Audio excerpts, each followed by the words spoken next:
Hello. This is completely unplanned. Well, pretty much unplanned. I was all set up for live streaming of something I'll tell you about while we're on. And I thought, well, let's do a live stream while I'm here. YouTube live stream. I don't know whether anybody's. I think I've caught people by surprise. Nobody's on yet. Nobody. There might not be anybody join. We shall see. But if you are there, let me know. Let me know in the chat that you're there, because I'm not sure whether anybody is yet. Some people have joined. Let me know in the chat if you're there. I haven't done a live stream for a long time, and I'm now able to. I'll talk a bit about that as well. But is there anybody out there? We'll let a few people join. There is 7 of you, and you are very welcome. But let me know you're there in the chat. Fire over any questions or anything you've got. We'll see how long we're on for. We will see.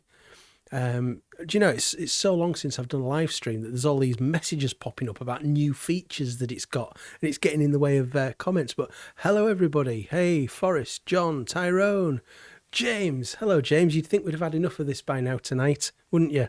I'll tell you what me and James have been up to. Quite exciting this evening. Hey, Tom, Mike, Keegan, George, Peter, Keegan. Audio's gone. Has my audio gone? Okay, audio's great. Right, you had me worried there for a second. Yeah, Christopher, it has been a while, hasn't it? I did. Yeah, the surgery didn't really keep me out of the game for too long. I'll tell you what the issue is. You know, I don't think I've done a live stream since Revolver came out, and that's months ago. We've had basically my daughter, my granddaughter, have been living in our house with us, and it's not been suitable to do live streams because it would be too disturbing. They're on night shifts. I'd be waking my granddaughter up. Just not been able to do it. They moved out yesterday. I'm kind of able to do it again. I just didn't feel comfortable doing it when there was. I could have been disturbing a lot of people. So, hello everybody. Hi Graham, how are you doing? So, yeah, what an evening. I saw that James is here, James Griffiths. I don't think there's any issue. James, is me saying what's been happening tonight? Because one or more of us is going to put it on YouTube anyway. Me and James and several other people have just come off a 2-hour Zoom call with Lawrence Juba of Wings. What fun that's been. We've just been chatting with him for 2 hours. All things Back to the Egg, which is why I've got Back to the Egg there. I've got the Back to the Egg era singles up there. It was all preparation for that. So it's been a very interesting evening. Yeah, so I think we're going to be able to get a recording of the video and put it up on YouTube. But he was not shy in, nothing was off limits, let's put it like that. He wasn't shy in talking about working with Paul McCartney, working on Back to the Egg, touring. He told us some very interesting things about the Japan drug bust. He didn't miss anything out. It was great. Hi, Mike. Looking forward to the start of the Worlds tomorrow. Oh my goodness me! Yeah. So tomorrow is the day of the year when traditionally I stop listening to music for 17 days because I'm engrossed in the World Snooker Championships, and it all kicks off tomorrow morning. Yeah, Mike. I went to the qualifiers. I went to the Judgment Day qualifier and spent the day in Sheffield. Did about 10 hours there the other day. Brilliant. I'm not going to the Crucible this year, but. Yeah, that was. I'm looking forward to that very much tomorrow. Hi, everybody. It's a trip that you are a grandfather. I am a grandfather. I'm going to be 2 grandfathers in September when she has another one. Yeah, so, yeah, it's been fun. Hey, Astro, just back from 2 weeks ago. You went to the Beatles Fest. It's clear many diehards are upset. It's been nearly 3 years since the last Paul Archive box. Well, if you watch our chat with Lawrence Juba, we certainly did ask him about Back to the Egg archive, and he gave us his thoughts on that. I'm not going to spoil anything, but don't hold your breath on it, basically. So yeah, it's been a very Very interesting couple of hours. Did Lawrence mention if he heard about the Back to the Egg archive? Yeah, well, long and short of it is, he doesn't know. He's involved in, he's doing an interview next week for something Paul McCartney related. So you'll be able to see what that's all about. Yeah, so look, if anybody's got anything that they want to talk about, any questions or anything, then let me know. Send them through. I don't know how long I'll be on for. Like I say, having just come off the back of a 2-hour Zoom call, I'm a bit brain fried. It was only supposed to be an hour, so 2 hours caught me out a little bit. So Soho Arts Cafe. Hi Andrew, good to see you again. What's your thoughts on the John Lennon Record Store Day box set release? I will be doing a video on that on Monday. It's there. I have it. It's here. I wasn't expecting it, but I have it. So I will be showing that. I will be showing you a close up and everything. Lots of information about it. I will be bringing you on Monday because I've got to listen to it first. I've got to do my video, and I can post that on Monday. So you'll be able to see it from Monday, and you'll be able to see what I think about it then. Peter, you did the walk from Paul's house to Abbey Road after seeing your video. Excellent. Yeah, I was amazed at how quickly it was. I think, did I time it at 4.5 minutes or something like that? It's nice to do, just knowing that he did that walk hundreds of times, when recording Sergeant Pepper and the White Album and Abbey Road and all them kinds of things. It was great to do that. Yeah, so that was fun. Joe says, Rubber Soul, ? I assume you're wondering if we know anything about what might be happening, I guess is what you're asking there. I don't know anything, just the same kind of speculation as anybody really, that you'd think probably it's coming this year, but we don't know. Basically, do not know. Christopher, Andrew, any news about Mark Lewison's next book? So volume 2, well, he's doing the rounds a bit at the moment, isn't he, in terms of appearances, and he's been over in America. Hopefully that's for research purposes. I mean, surely he's going to build that in to any trip abroad. Research for the book. Is he able to start doing these appearances because he's actually coming towards the end of writing volume 2 and he's got a bit of time? I don't know. But certainly Saturday 1st of July, I'm going to see the Egg Pod live. Some of you will know the Egg Pod podcast. Mark's going to be appearing at that. It's in a show down in London. So no doubt he'll get asked about it again. Hopefully we can bring some news on what's happening. It feels like, for the first time, I sort of feel like, could we be within a year or so of it? I really hope so. George, you got the Revolver CD box set for £47. Bargain. Tyrone says, will I still be on Twitter? Yeah, I don't know why I wouldn't be. Yeah, I'm there. Lewison's next book will not come out in his lifetime, says Mike. Interesting speculation there. We will see. You do wonder, did Mark think that, is there certain things that he wants to write about that could get him into a bit of bother, and did he think that certain people involved might not be around by the time the book comes out, and they are? I don't know. But that's all speculation. Oh, Graham, you've had yours with you for 3 weeks. Yeah, we've just had 4.5 months. It was the day that we got back from New York at the beginning of December. They moved in with us, and then they moved out yesterday. So it's been great having them, but you try and dial down the noise on a night. So I've kind of backed off from doing live streams, and pre-recorded videos I've really only done when I've had the house to myself, which isn't very often, which is why there was kind of quite a few gaps between videos. I don't like doing videos when there's people in the house. I get really self-conscious about it. Hi Tony from New Jersey. The Lennon box is the reason you'll wake up at 4 a.m. to get a nice spot on a record store line. Nice. I will be. I'm planning on maybe 6, half 6, going down to my local shop. I want to make sure that there's no chance of me getting caught out and not being able to get Red Rose Speedway, probably Ringo on vinyl, and I think they're bringing out Stop and Smell the Roses on CD as well, I think, aren't they? So if they've got that in, I'll definitely get the CD, maybe the vinyl. Definitely get Red Rose Speedway, but yeah, I need to get there early for it. So an hour and a half, 2 hours early.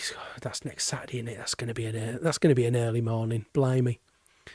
Any thoughts about bonus material for Rubber Soul? You've heard some of the studio outtakes from Think to Yourself, but nothing else. Well, as I've often said, I don't really get involved in bootlegs too much. I just ain't got the time or the capacity to take it all in if it's not an official release. So I've not got really much and not really heard much from the Rubber Soul sessions, apart from sort of what's on the anthology and little bits and pieces. So, you know, I just hope there's some uncovered gems like we got on Revolver with, you know, like obviously with Yellow Submarine being the prime example. You know, none of us knew that existed. So it'd be great to have some sort of really nice surprise in there, would be good. Sorry if I've missed anybody's very interesting comment. If anybody's made and I've missed it, I apologise. Type it again if I've missed it, but I'm going to try and keep down near the bottom of the chat. Bob, you were fortunate enough to get an advance copy of The Give Me Some Truth. It was numbered up to 1500, which is different to what's on the Record Store Day website. Yeah, so the box that I've got down here, and I can't show it, but I can show a corner of it. I can show you a little something. Just 1 second. Don't you go nowhere.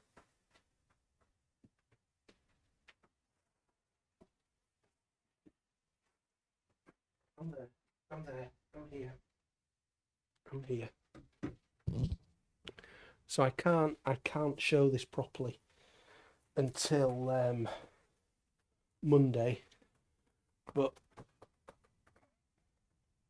show you that, which is nice. And my number is 126 out of 1500. So it's there, it's in there, but I did promise I wouldn't show it until Monday. So that's all you're getting on that, but I will have a video ready for Monday on it.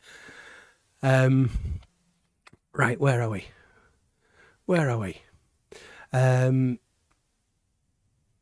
Mike, you're interested in the 40th anniversary of Every Breath You Take single. Oh, far too expensive for what it is. Fair enough. Is it the 40th? Yes, it was 83, wasn't it? Great song. Bob Dully, you've just finished the McCartney 70s book that I recommended. I presume, is that the Man on the Run book you mean there, if it's including the Japan bust? So as Lawrence Juba was telling us tonight, he was stood next to Paul when Paul got busted. So I asked him the question about, you know, were any of the rest of you in line to be in trouble? You know, or was it just basically whoever's bag it was in, that was the person? And so he did tell us some good stories about what was going on at that Japan drug bust. So yeah, I hope to be able to get that video to you soon. The RSD website said 500. I wonder whether that was, either a mistake or with a meaning 500 for one particular country, because I think it's 1500 worldwide. So maybe there's 500 in one country, 500 in another. I don't know. Graham says, is it the box set of singles on the 10-inch white vinyl? Yes, that's the one. I think it's the first. It's the only 10-inch vinyl I've got. I've never had 10-inch vinyl before. It's 45 RPM. Duncan, you nipped into Banquet Records in Kingston and bought Ringo's Live at the Greek Theatre. That just came out just recently, did it? I remember that being advertised, but I never looked much further. Nearly 30 quid for 2 7-inch discs. Madness.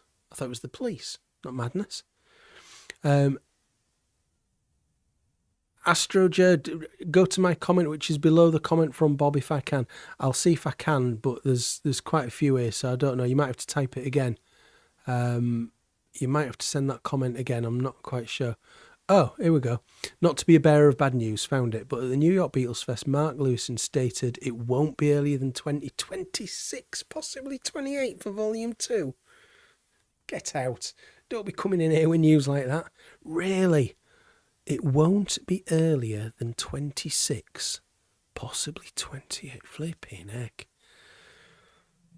Well, you've cheered us all up, haven't you? Blimey. Wow. I mean, surely he's done a lot of Volume 3 while he's been at it. It can't be another 20 years for Volume 3. Oh, God. Peter, that's a nice I Dig a Pygmy shirt you're wearing. Yeah, it's cold in here, which is why I've had to put something on over the top of it. It's starting to crack a bit, is this? I need a new one, but I don't know where to get one from now. I only bought it for Charles Hawtrey because I like the Carry On films. Stephen says, welcome back, Andrew. Thank you very much. It's been a while, hasn't it? It really has been a while. I was looking, I wanted to do like a proper full live stream next week sometime, but I'm looking in my calendar and I can't find a date. So I thought, while I'm set up for this Lawrence Juba chat tonight, I'll do a live stream because I'm all set up and ready for it. So anyway, what have we got this? What's this? Craig, hi Andrew, just say thank you for giving me the impetus to reappraise the McCartney catalogue these past few years. Brilliant, I'm glad you've done that. That's great. What have been your highlights, Craig? Let us know. Hey Beatle Brad, how you doing? Are you well? Just to let you know, you went to see the movie John Lennon's Lost Weekend in the movie theatre. Ah, was it good? Let us know. I presume you enjoyed it? Craig says, did I manage to have a listen to any Peter Green's Fleetwood Mac recently? So, yeah, pulled Oh Well out of that bag, didn't I? So I did listen to Oh Well Parts 1 and Part 2. I found them on Amazon Music streaming, and I really enjoyed it. There was people in the comments saying, oh, you'll know it. You'll know it as soon as you hear it. Yeah, I didn't recognise it at all. So, yeah, I mean, I wouldn't mind getting like a Peter Green era Fleetwood Mac disc. If you've got any recommendations, anybody, let me know. But the sort of, I don't know what you might call a classic era Fleetwood Mac, just doesn't do it for me at all. You know, it's on the radio all the time, stuff like whatever it is that's on all the time, and I'm just not a fan. I just don't really like it. I like The Chain. I think that's a great song. But other than that, it just doesn't do anything for me. And if it doesn't do anything, what can I do about it? Anyway, George says, can you have the cardboard box from Yoko and Sean? No, that's mine. I'm having that.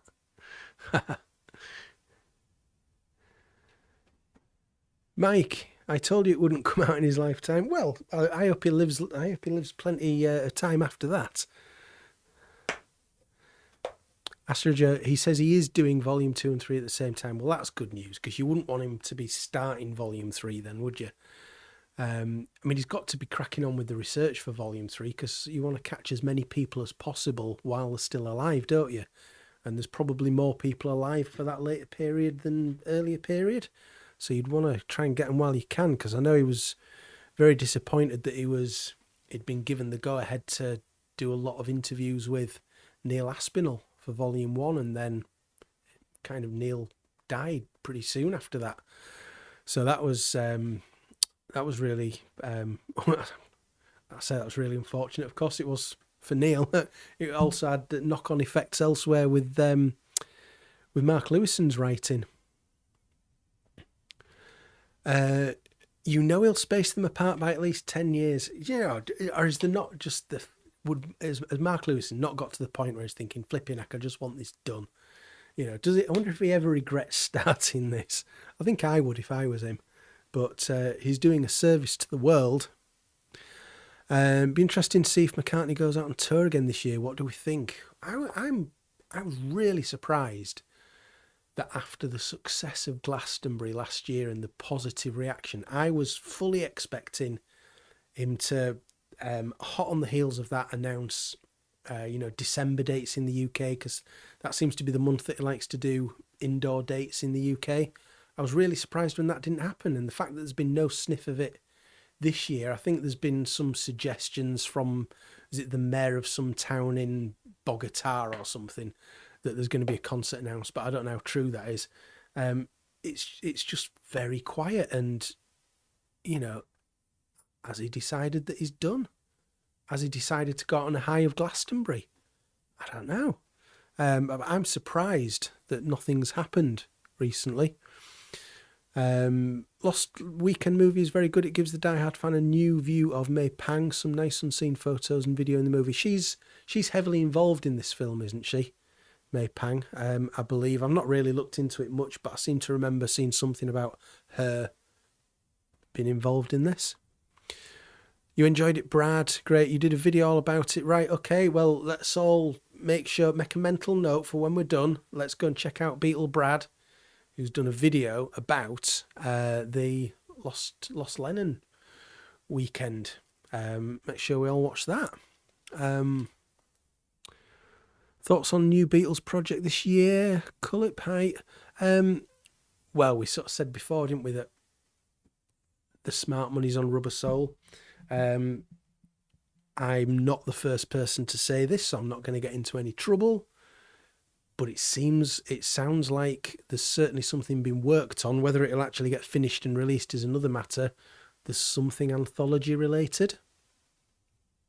Whether it's a new extended or cleaned up or whatever, I don't know. But it has been mentioned on other places that something's happening with that, so that would be interesting.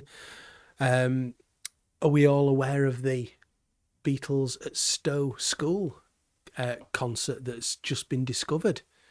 Almost 60 years to the day of it happening, so it's the earliest full UK show, or nearly full UK show, that's ever been unearthed on tape. So that was fascinating. Samira Ahmed on BBC uncovered this story and managed to get hold of this tape, and it was played to her and Mark Lewison over a video call. Stunned. And then there's been a whole show done about it. Check out the BBC Front Row show if you've not heard about that, because it's really interesting. Right, I'm going to skip down to the bottom of the chat. Apologies if I've missed anything. Right, what we've got. Harry Dance higher with the Mega Flaming Pie Archive Edition not selling out, with the large prints, yeah.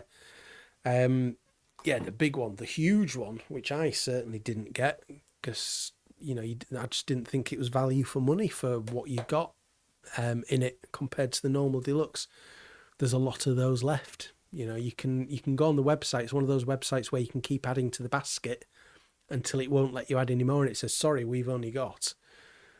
And they've got a lot. They've got a lot left. This is why things like the singles box, I know a lot of people got annoyed when they'd missed out on it, for example. But when it's a high price item like that, I think they've got to know that they can sell it out. Otherwise, it just jeopardizes. If they'd been left with 100 of those singles boxes out of the, how many did the print? 3,000. Just looking at my box down there for the number. If they'd have been left with 100 of those, the whole thing might have been, complete loss making. They've got to know. They've got to be confident that they can sell all these, I think. And 3,000 seems to be a number that they are confident that they can sell. They might think, let's push it up to 4,000, but if they only sell 3,500 of them, then they're scuppered. So I think it's noticeable that they're starting to back off from things like that now. Mike says, the picture of the Quarrymen taken a couple of weeks before John and Paul met, there's good reason to think the lad in the lower right corner is Paul on his bike. Yeah, I've seen that. The one thing for me that makes me think, well, I don't think it is Paul, is there any reason at all why this lad there would have been wearing glasses? There was no suggestion that Paul wore glasses at all, and that lad's wearing them. So, it looks like him, but I don't think it is. But, we might find out different one day. Um, right, what we've got. You did hear and read that Mark was thinking about an Evolver 63. Yeah, he certainly mentioned it as a possibility. I'd love to be there. So I'm going down in London on 1st of July to see him for the Egg Pod live. So that's going to be really good. Jean or Jean, not sure which. Do I think Oasis will reunite? I am confident. I could be completely wrong here. I'm confident that I'm going to see Oasis next year. It just seems written in the stars that next year it's going to happen. Liam clearly wants it. Noel said he's happy to talk about it. Alan White said he's up for it. Bonehead's obviously up for it. It's the 30th anniversary of Definitely Maybe next year. There would be a shed load of money on offer for them. Tens and tens of millions of pounds. I think if it doesn't happen next year, I'll start to question whether it would ever happen, but I'm quietly confident I'm going to see Oasis next year. Hey Winston, cheers from Chile next to Argentina. Wow. Hope you're doing okay. You have a feeling that Arctic Monkeys are breaking up this year? Well, hopefully not before June 10th, because that's when I'm going to see them in Sheffield. But I was disappointed on the last album that there was no rockers at all. It's a very slow album, which I don't mind their slow stuff, but I would have liked something else on there. Jet Skis on a Moat was my favourite on that album, but I just think it needed a bit of oomph. What else have we got? How do we get the Egg Pod, says Graham.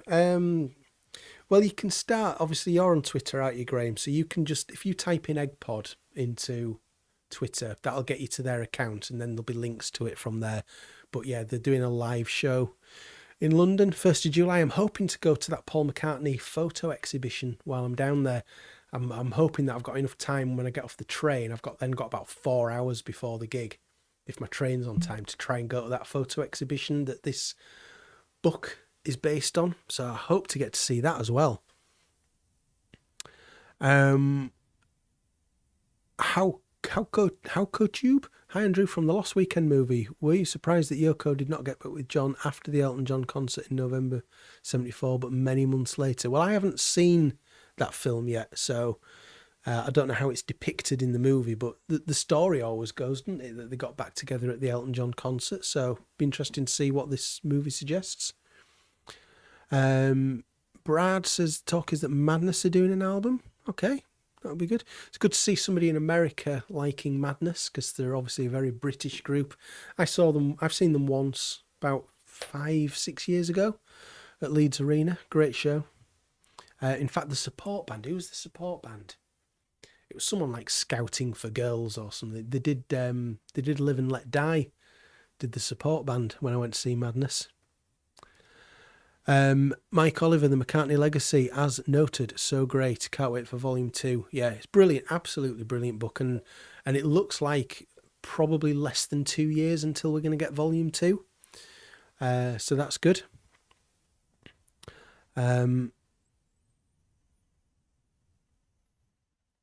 So what have we got? There are photos of McCartney wearing glasses in the 50s and 60s.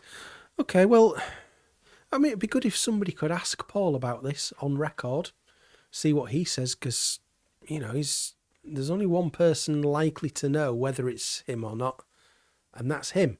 And obviously it doesn't fit in with any of his stories, because, you know, he now says this thing about, oh, maybe bumped into John outside a chip shop at some point. Fair enough. Well, will we see? Hopefully Paul will answer that question. Anyone know why Reception is the 5th most popular Wings song at the moment on Spotify, before Jet and Mull of Kintyre? It's all to do with the algorithms. If something's made it onto a popular playlist, that's all it takes. It's all about the algorithms. I mean, this is why you look at the top streamed Beatles songs, and I think Here Comes the Sun is number 1, isn't it? Most streamed Beatles song. And you think, well, why? Obviously, it's a great song, but why? Why Here Comes the Sun? Well, it's on Abbey Road, and that's got that famous picture of them that even the kids know and recognise, so they've probably checked out Abbey Road. It's probably in all sorts of summer playlists that are on Spotify and that are on other streaming services, and it's just all about how it gets seen. There's no sort of logic to some of these things these days. Hey Gerard, how you doing? Not spoken to you for a while. All quiet on the Beatles Apple front, isn't it? Just blimey, it's. I mean, obviously we had Revolver several months ago, but it seems a long time since we've had like a big ticket Beatles related product. I mean, obviously we had the singles box, but that was nothing new. It was a new presentation of it, but a reappraisal of an album with bonus tracks. We've had very little recently. Mark Castley, hi Andrew, will you get the Bob Dylan Shadow Kingdom release in June? I only heard about that it was only announced, wasn't it, a couple of days ago, so I've not really looked into it yet. But yeah, I'll certainly have a look at it with interest. Is it an album of the tour from last year? Is that what it is? I think. So I've not really had much chance yet to delve into it. Slava, hi there. Welcome back, Andrew. It's been a while, hasn't it just? Hope Oasis won't skip Munich during their reunion tour. There's been some bad blood there. Ooh. Is there? I can't think offhand what that is, but interesting. James McCartney's on backing vocals on Daytime, Nighttime Suffering. What? He's only about 1 year old then, wasn't he? Okay, fair enough. I'll have to have a listen for that. One of my favourite stories in the McCartney Legacy book. I don't want to say one of my favourite stories because this makes me out to sound like some sort of perv when I'm not. I never knew what one of the sound effects was played on Hi Hi Hi. There's a very naughty sound effect on Hi Hi Hi. Those of you that have read McCartney Legacy will know what I'm talking about there. But that was quite funny to read about. Yoko's not doing well health-wise. She's 90. Yeah. I know there was this press on her 90th birthday that she'd been out to a farm that she owns for a birthday, and the press was suggesting that she's not living at the Dakota anymore. Sean Lennon absolutely shot that suggestion down in flames and said that was absolutely nonsense. So I'll believe Sean on that she's still in the Dakota, but yeah, she's 90. She's happy she's with us at all. I would love to think that Double Fantasy would get a good release while she's still around to see it and comment on it, but we'll see. Graham, this Eggpod thing, it's tickets. If you look on the Eggpod Twitter account, tickets went on sale a few weeks ago. I have no idea if there's any left or not, but yeah, it was. If anybody who's got a ticket can get in. George, you wonder what the plan is for the early recordings found at Stowe Boarding School. I would really hope that there's. I mean, it does sound rough, but it's it's fascinating. It's an almost entire Beatles concert from April 1963, which is amazing. So hopefully, can Peter Jackson's technology do something with it? I don't know. They would have to be given permission first, and they would have to want to do it, of course. But hopefully, things like that and the Star Club tapes would be ripe for having something built up in terms of a better release. Duncan, any more news about Rolling Stones' album with Paul and Ringo helping out? I've not heard anything more since the initial fuss about it. I don't even know whether they've both played on the same song or whether it's a song with Paul and a different song with Ringo. I don't know. But I'm sure it'll be big news when it finally gets announced that it's coming. Paul and Ringo could help out the Who. That'd be interesting, wouldn't it? Because they've lost their original drummer and bass player. Yeah, interesting. But they've already got a Starkey, haven't they? Anyway, the Who. They don't need Ringo. They've got Zach. Zach's great in the Who. I think that's perfect for him. Um, Brad, you came back from the Dakota. I did see your Dakota video where you were with the lady tour guide, weren't you? Yeah, I saw that. It was good to see that, obviously having been stood there myself about 4 months ago, doing a very similar kind of thing. That was good to see. Blue Rhythm Boy, do I have any Elvis Presley in my collection? Well, yes, not much though.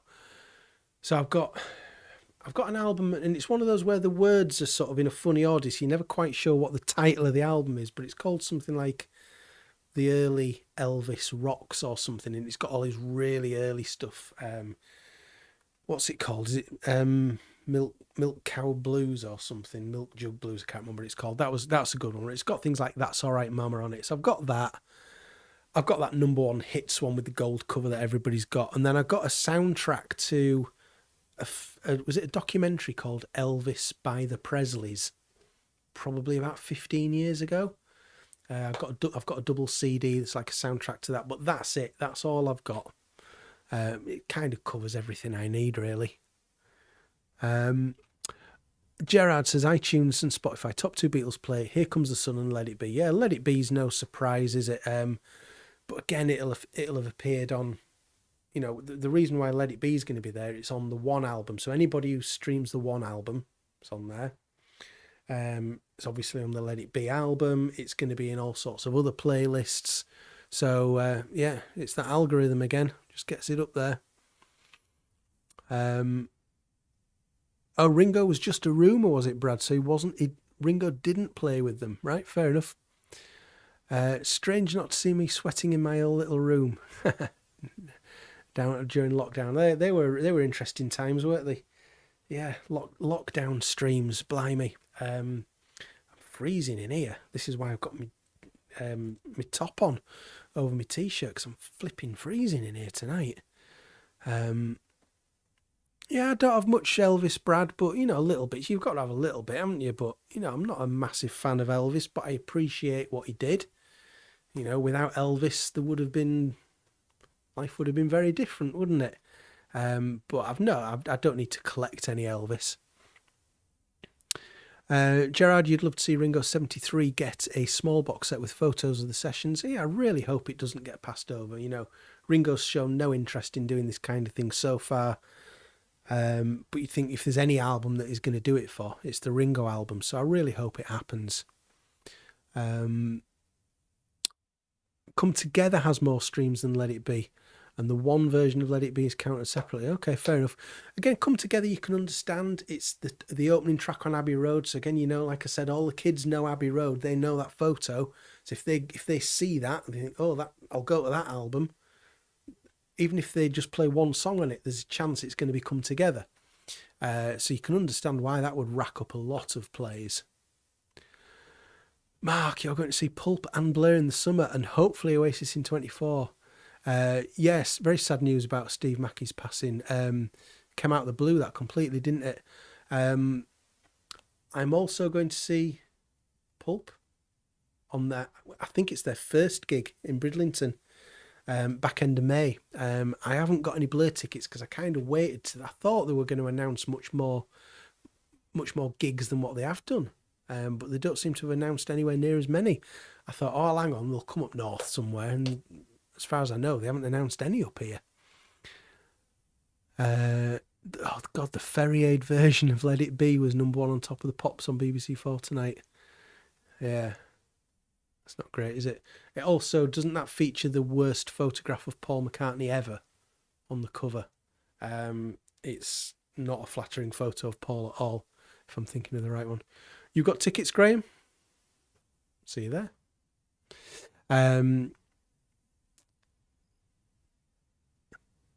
Right, what else have we got? Yeah, Brad. Definitely. I was just saying. I think there should be a Ringo. I'm saying I think there should be. It's, you know, no matter what I think, does it? But I hope there is. Certainly. Be disappointing if he bypassed that one completely. Harry, you dug out your copy of the Beatles Love album this week. Forgot how wonderful it is. Really enjoyed it. I've said for a lot of years I would love to see Love 2. Let's have another one. There's there's certain things on that album that just every time just make me go yes. Some of the transitions in the songs just absolutely brilliant, and I love them. The bits that I love on that album most are the bits where they have really pushed it and they've brought in loads of elements of different songs. There's the odd thing in there, like I Want to Hold Your Hand or whatever, where it's played pretty straight, maybe a bit of audience crowd music or something. Don't need that as much, but the stuff where they're weaving in loads of different songs together, absolutely fantastic. Blue Rhythm Boy, have I seen McCartney 321 with Rick Rubin? It's a great watch. Yeah, I saw that on it was on Disney, wasn't it? Well, still is. Saw that when it first came out. I haven't really been back and rewatched it all yet, though, so I probably need to do that sometime because I can't remember masses of what they did, but I thought that it was a brilliant idea. And surely, Paul, we're never going to get an autobiography from Paul. Paul made that clear many years ago. So doing things like that is probably the nearest that we can get to it. And surely that's quite easy for Paul to do that. Get all the technicians are going to set everything up in terms of having all those tapes available, the multi-tracks and everything. Rick will do his research. Paul, really, does he just need to show up? Spend a day or two, and all of a sudden you've earned yourself a load of money, and you've given away a lot of information that you could have done in an autobiography that would have taken up a lot more of your time. So that kind of thing to me seems like a real easy win for Paul to get his stories out there without it being that much of an imposition on his time, surely. Seems like a no-brainer to me. Go and do more of them. Get Rick Rubin to do another 6 episodes. Mike, you're beginning to think the archive series has come to an end. We haven't even had any vinyl reissues since 2019. That's another disappointment, isn't it, that we've not had those. The half speeds are great, but it's not plugging those gaps, is it, of those albums that have maybe a lot of us haven't got. Maybe because they were issued during a time when not a lot of people were buying vinyl. So things like Twin Freaks, Memory Almost Full, Driving Rain, that kind of thing. They'd be the ripe ones. If we're not going to get an archive collection of those albums, give us a vinyl reissue. I have a bit of a theory about the archive series. And I don't have any knowledge at all about what's planned, what isn't planned. But this is just me theorising. So I wonder whether it's been on a deliberate pause because it's the 50th anniversary of Band on the Run coming up, back end of this year. I've done videos before where I've said I think they've got to be really careful how they approach this because you don't want to kind of make the archive series seem redundant. If he starts reissuing big packages on albums that we've already had an archive collection for, then that might sort of harm the integrity of the archive collection. But anyway, I wonder whether there's something big planned for Band on the Run for this year. Just speculating, I don't know. And if there was, let's say, for example, we know now from the McCartney Legacy book that Paul McCartney didn't lose the original of all his demos for Band on the Run when they got mugged in Nigeria. We know that he had a copy with him, so they're probably safe. We've not heard those. Denny Sywell said that they recorded the whole album up at Rude Studios in Scotland before he left the band and Henry left the band, obviously. There's a whole demo, full band demo with Denny Sywell and Henry McCulloch of Band on the Run that we've not heard. So if there was another version of Band on the Run that came out this year, potentially with that, it makes you wonder whether with the John Lennon box sets, we get these elements mixes, like orchestral imagined strings only. Could there be things from Band on the Run where they decide, we've not issued any of this sort of studio stuff? With that, they might do a remix of Band on the Run, but if one album doesn't need a remix, it's Band on the Run because it sounds great already. But if they decided to do some big lavish package, maybe with a remix, I wonder, I'm getting to the point here in a minute, I wonder whether that would become like a new template for this is what the archive collection's going to be from now on. Okay? You've got all those other albums, great, brilliant.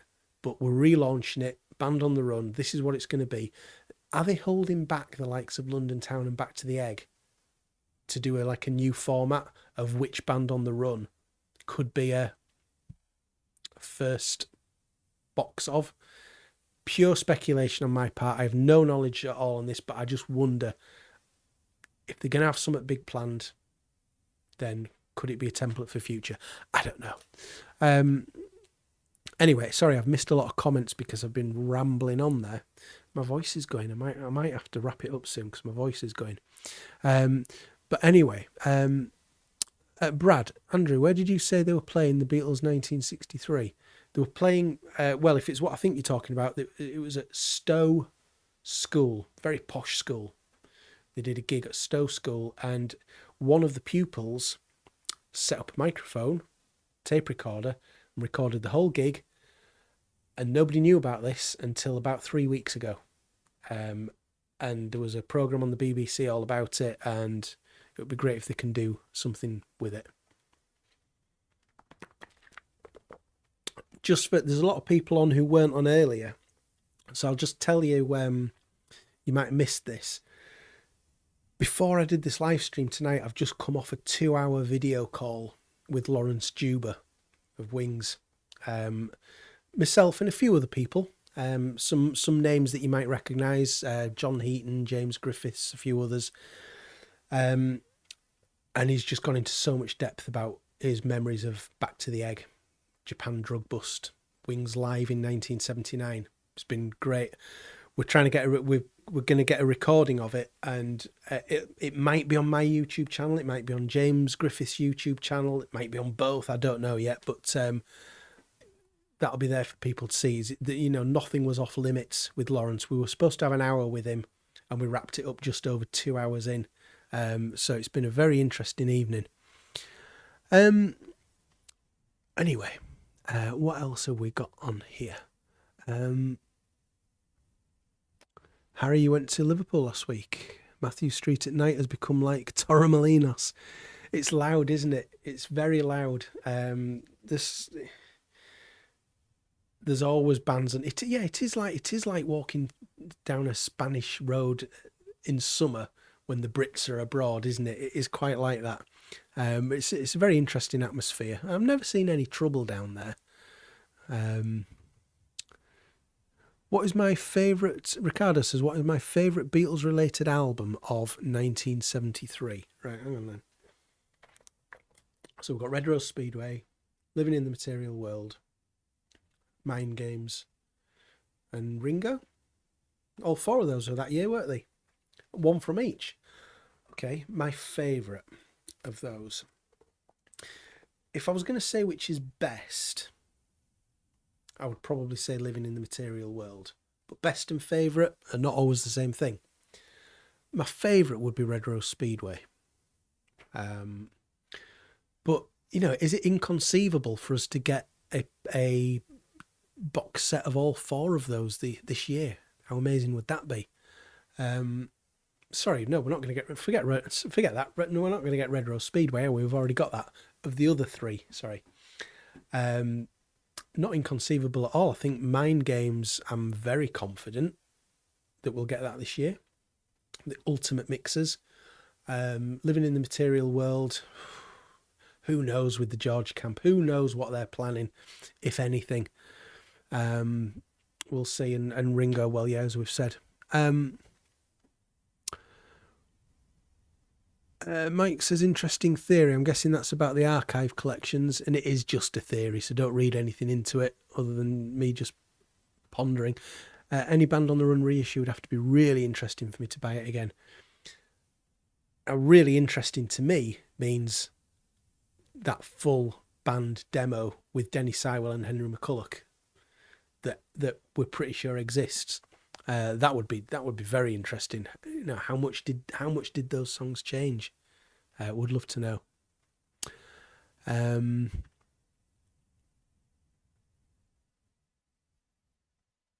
Oh, sorry, yeah, but Band on the Run was end of 73, of course. I mean, we've just been saying, haven't we, 50th anniversary of Band on the Run.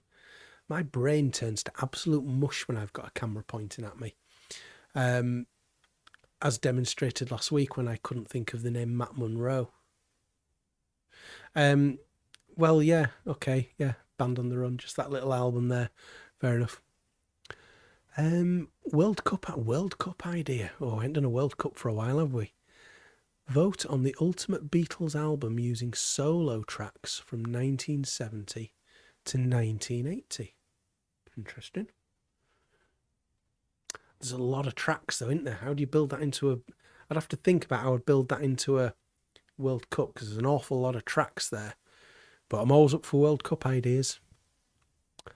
Hey Mark, have I seen the TV play Snodgrass?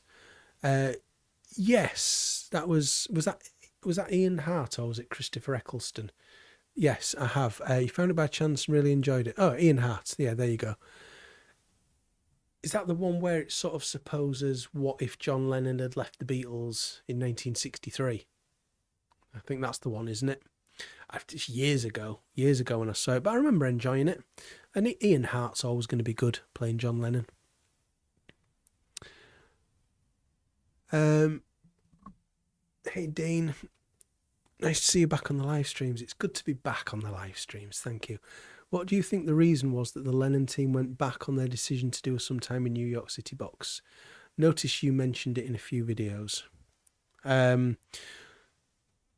Yeah, so early last year, there was a few videos where I was saying, looks like it's coming, because they'd said it was coming. And then as we got to sort of the middle, 2/3 into the year, I was sort of telling anybody who'd listen, don't build your hopes up, it's not going to happen.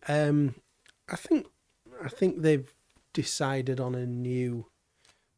I think they wanted to get other albums out there first. I certainly hope that it will still happen, and I think it will. And I think it will be very, very good when it comes.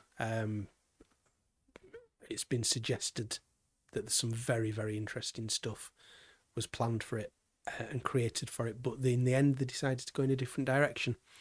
And I hope that direction is Mind Games this year. Matthew, thank you for your videos. They're insightful. Thank you for watching them. What is my favourite album of all time? That's an easy question to answer. And I've got it right here. My favourite album of all time is that, and probably always will be. Yeah, that one will do for me. That's an easy answer. Hi Gerard, Dylan's Travelling Through with Johnny Cash is awesome. Yeah, that was a good one. I mean, it's certainly not my favourite of the bootleg series, but it's always interesting to hear Dylan playing with other musicians. There was the one that came out at a similar time, where the Dylan and George Harrison songs from, was it May 1970? Have I got that right? That was great to hear those as well. Yeah, Mark, vinyl copy of Twin Freaks. You know, there's some lucky people who've got a vinyl copy of Twin Freaks, but most of us weren't buying vinyl back then, and then all of a sudden it becomes a very expensive thing to get hold of. So, yeah, it would be great. I would love that.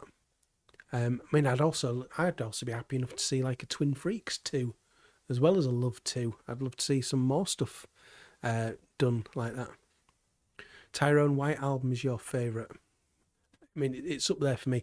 White Album is, that question of you're going to be stuck on a desert island for the rest of your life. You can take one album with you. Nobody ever explains how there's a hi-fi system and electricity on this desert island. But anyway, you can only take one album with you. I would take the White Album with me because it's so varied. You know, it's got whatever mood I'm in. It's probably got something on there that'll cover that mood. And obviously it's twice as long as well, so you get more bang for your buck. So that's my Desert Island album. Sgt. Pepper is my favourite. What else have we got? Blue Rhythm Boy, best Beatles book. Preferably easier to digest than tune in. Well, let's have some answers from people here. I presume you're talking specifically Beatles and not solo Beatles. There's a book I mean, I wouldn't necessarily say this is the best one ever, but I like Beatles 66 by a guy called Steve Turner, which starts off, I think it covers December 65, the UK tour. Or remind me in a couple of minutes, 1964 UK tour. I've got something to tell you. Remind me about it in a couple of minutes when I finish this. It starts off in December 65, and it really sort of shows you what happened to them in 1966, and how they changed as people because of the events of 1966, how that shaped them and enabled them to become the band that, in a year from having just recorded Rubber Soul and still sort of going out and playing theatres in the UK, to a year later starting to make Sergeant Pepper. And that's a really interesting book. Somebody else has just mentioned Steve Turner, Beatles 66 there, yeah? Okay. The Desert Island has a solar-powered turntable. Right, so you can only play records during the day. Fair enough. Paul Duggan, thank you. Sometime in New York City is a fantastic album. I mean, I don't know if I'd say it's a fantastic album, but I think it's a really enjoyable album. Whenever I put Sometime in New York City album on, I'm going to look forward to it and I'm going to really enjoy it. I don't particularly like the look of the Irish. That's my least favourite song on there, but even at the end, We're All Water is just such fun. What a fun, wild, mad few minutes that is. It's brilliant. The Beatles 66 book, I've got it on Kindle. It only cost me a couple of quid, I think, so I haven't got a physical copy of it. I've only got an electronic copy. Matthew's got a cheery question to cheer us all up. What songs do I want played at my funeral? Okay, I'll play along. I want Snooker Loopy by Chaz and Dave and the Matchroom Mob. I don't know why, but I've always sort of kind of been interested in having Mother Nature's Son, maybe. And then, what else could we have? Let's have Happy Hour by the Housemartins. That'd be fun. I bet you don't get that played at many funerals. That'll do me.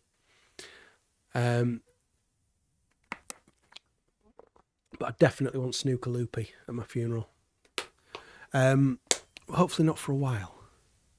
1962 UK tour story reminder.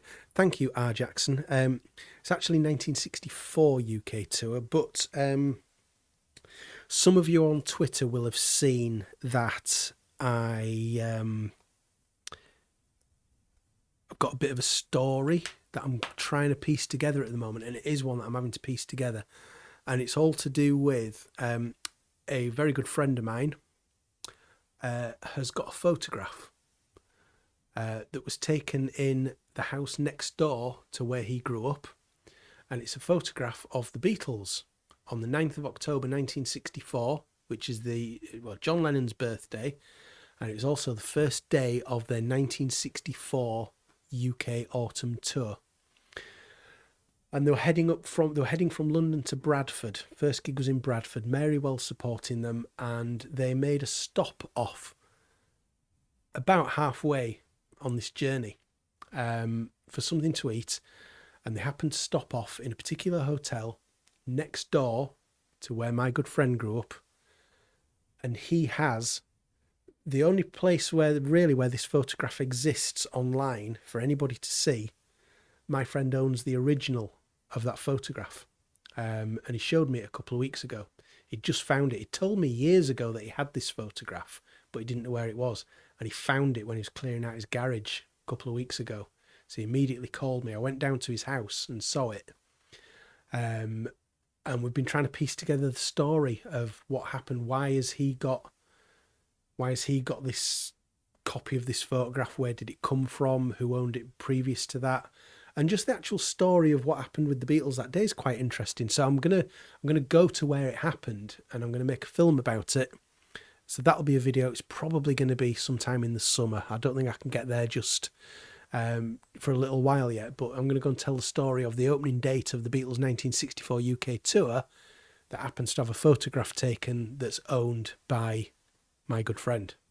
So I'm looking forward to doing that. Tyrone, your partner recently lost her mum. Sorry to hear that. You had a long and winding road played at a funeral. I imagine that's a popular funeral song. Yeah, that's yeah. I can imagine that one being played there. My Matthew says yours are Let It Be, Imagine, and White Shade of Pale. My favourite version, White Shade of Pale. Every time I think of that song now, if you've not seen it, really worth going and checking it out. David Mitchell, the comedian David Mitchell, he was on some radio comedy show, and he had to sing a Whiter Shade of Pale lyrics to the tune of the theme from The Muppet Show. And it's just one of the funniest things. I absolutely love it. So make a mental note of that, folks. If you want to go and have a listen to that, it is really funny. David Mitchell, White Shade of Pale, Muppet Show theme. It's very, very funny. Oh, Derek, I hope your mum's okay. Thank you for joining. Yeah, Paul, you've got this T-shirt as well. It's great, isn't it? I wish I could buy a replacement because it's starting to look a bit shabby now. Excuse me, my voice is going. Yeah, John and Yoko's Two Virgin album. I'm betting that's never been played at a funeral before. Right, folks. If you've got any questions or anything, send them through now because I'm probably wrapping up in 5 minutes or so. Got to be up early in the morning. And also, I've been sat here since 6:30. I've been sat here for 4 hours in this chair because I did that, getting ready for the Lawrence Juba thing. 2 hours of that, then setting up for this and doing this. This is not the comfiest chair in the world. I need to get up and go soon. Okay, London Town and Back to the Egg. I presume you're talking about archive collections. I think. There's no news. There is no news on that, unfortunately.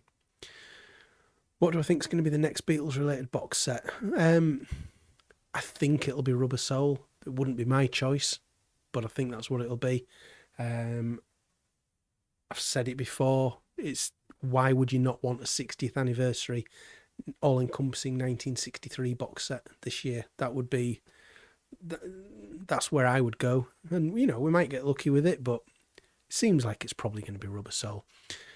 Giles Martin posted a photograph yesterday of himself sat at a console at Abbey Road, and there was a computer screen behind him that you could tell that he was doing something. He was mixing something. And I was really sort of zooming in, trying to figure out what on it. Could get any clues of what it was, but no, you can't get any clues, unfortunately. A couple of comments. How's my shoulder doing? It's getting there. I couldn't do that before the operation.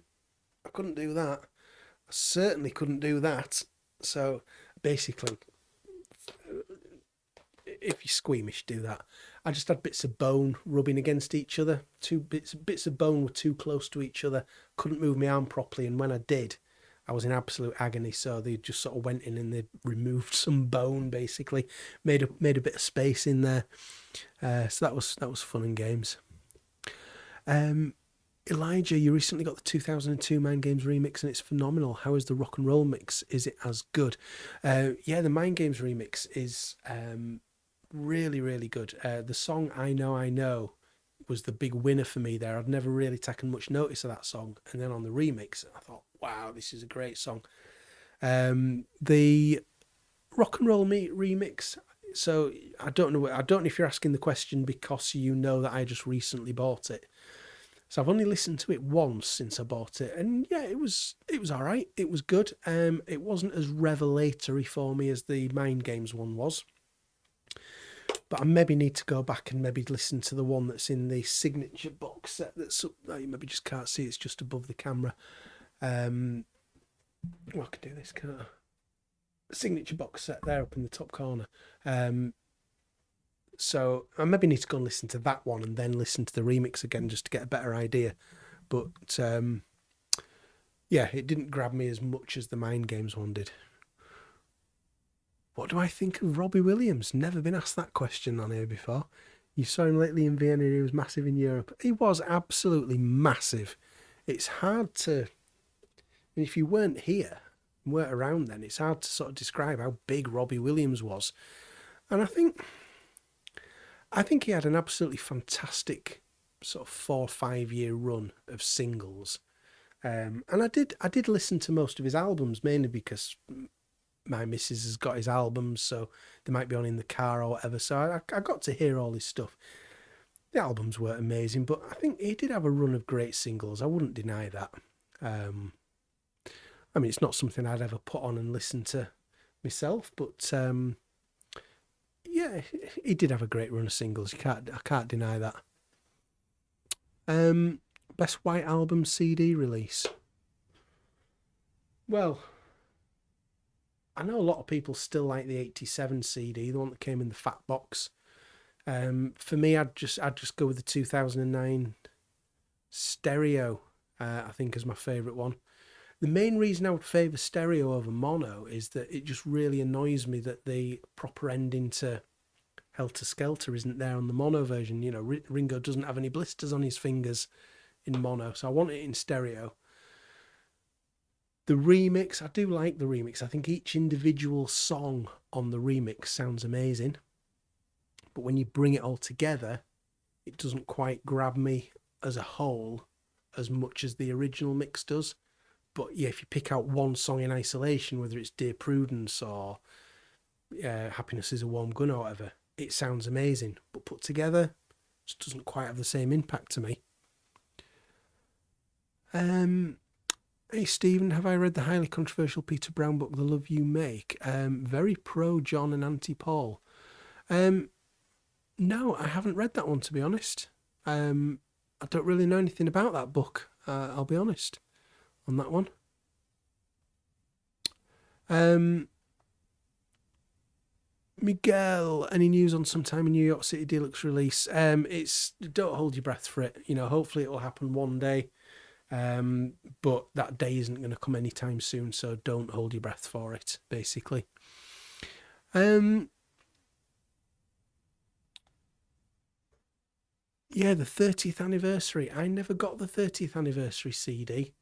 I think it was right at that time when um I just didn't have I wasn't buying a lot of stuff like that because I was skint basically, didn't have any money.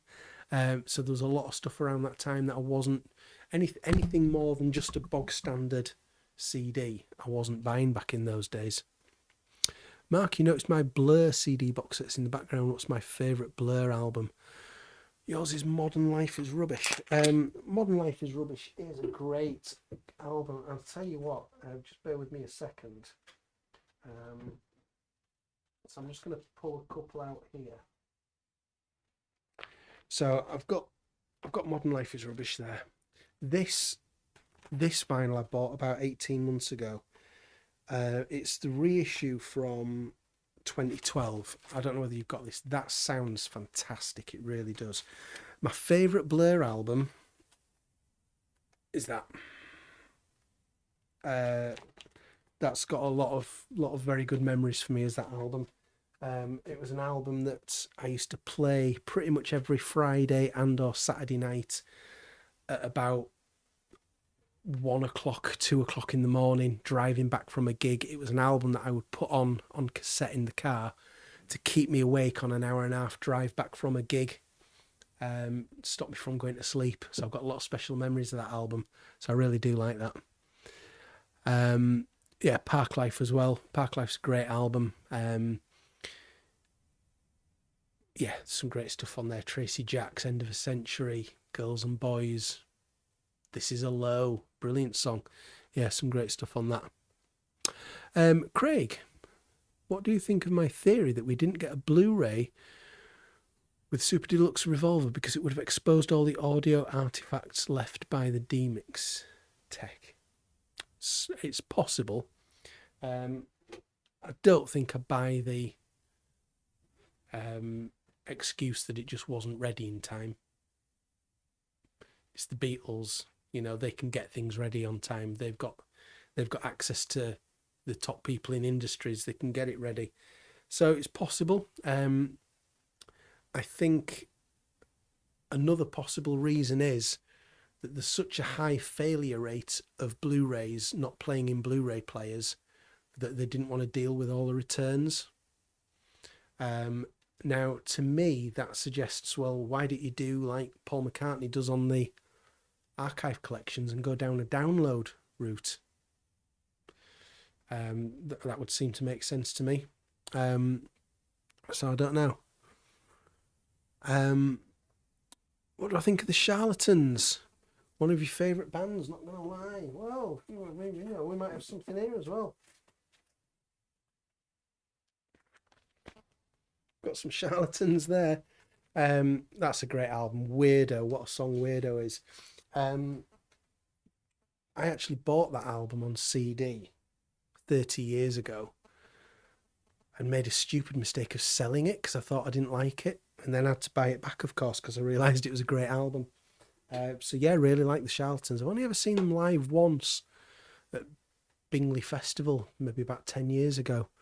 But great band. What else have we got? Oasis sound like Lennon off Revolver. Blur sound like McCartney off Sgt. Pepper. Okay, I've not heard that phrase before. I can see what you're saying. Yeah, you're talking about songs like She Said, and I suppose Rain will count that as being Revolver era. Yeah, I see what you're saying. Now and Then, maybe in an anthology re-release, maybe. Who knows? I mean, they've sat on it for best part of 30 years now, haven't they? And not wanted to do anything with it. You know, if there is going to be something expanded on anthology, then maybe it's the perfect time to get it out. Oh, Matthew, Lemon Twigs. Are you all just sort of going through my record collection here? Yeah, here we go. Lemon Twigs, Go to School. Fantastic album. I absolutely adore this album. So I didn't really know Lemon Twigs until they were announced as support band for Arctic Monkeys in 2018, which I was going to. I got up against the front row. Saw Lemon Twigs, but it was without Brian. He was ill. So it was Michael doing all the singing instead of just some of the singing. So I loved that, and then got to see them about 6 months later, full band with Brian back, 'cause Brian had been ill. But that album is fantastic. I'd recommend anybody who's into sort of 70s rock, Beach Boys, early Queen, that kind of thing, to check out the Lemon Twigs, and especially Go to School album, because it's fantastic, but very modern at the same time. You know, they're still only in their early 20s. The first album, and I was listening to an interview with them, they had to make the first album during 2 week school holiday, and they had to get it done in 2 weeks because he was due back at, and this isn't like college or university or anything, this was actual school. He was due back at school. That would be Michael. So, yeah. What else have we got? Hi Claire, how are you doing? You okay? Do we know why Mark Lewison became persona non grata in the Apple organisation? Yeah, it was something to do with, so Mark had access to Abbey Road. I don't think unlimited access, but he was in there. He was allowed to be in there. And the story that I heard was that he took somebody else in there with him one day, like a DJ or something like that. George Harrison, I don't know whether George was there or whether George just heard about it. I'm not quite sure. George was not happy at all that Mark Lewison had brought somebody else into Abbey Road to listen to stuff that George didn't think that this person should have been able to. And it was basically George forced him out. Hey Morton, am I doing Record Store this year? Yes, I'm doing. So I will be getting Red Rose Speedway. Well, assuming that I'm in the queue early enough, but I intend to be. I'll be getting Red Rose Speedway. Hopefully, getting Ringo as well. We'll see. But again, for those of you that weren't around earlier, I have got the new John Lennon box. It's in here, but I can't show you it until Monday. So I will have a video coming on Monday of the new John Lennon Give Me Some Truth Record Store Day box, the white vinyl. It's there. I just can't show you it yet. So yeah, looking forward to that. Have I heard Jellyfish? I've heard of them, but I honestly couldn't name a single song of theirs. Yeah. So anyway, folks, I'm going to wrap it up here because I'm knackered, basically. My throat's going. I'm really tired. I've been sat in this chair for over 4 hours and I need to go and just take a break. I've got 2 great big lights shining right in my eyes as well that are blinding me. So yeah, impromptu live streams. I know I've not been doing them for a long time, but I'm back on it now. I'm back on the live streams as and when I can. So thank you everybody. There's been like over 100 of you still. This is amazing. You didn't know that I was going to be doing this. I didn't know I was going to be doing it until I thought, well, I've got all my stuff set up tonight. Why don't I just carry on and do a live stream? And I'm glad I did. And I'm glad you joined me. So thank you very much for that. I will be back, like I say, on Monday. So in 3 days' time, I'll have a video of me. I will show you full close-ups of all of that in that John Lennon Record Store Day box. And then I'll be back the following Saturday with what I've picked up from Record Store Day. So certainly, hopefully, Red Rose Speedway is an absolute minimum. And there we go. So yeah, thanks very much for joining me, everybody. I'm going to sign off now. Take care, and I'll see you all. I'll see you all again very soon. Goodbye. Now I hit the end stream button, and you can probably still hear me, but I'm about to go now.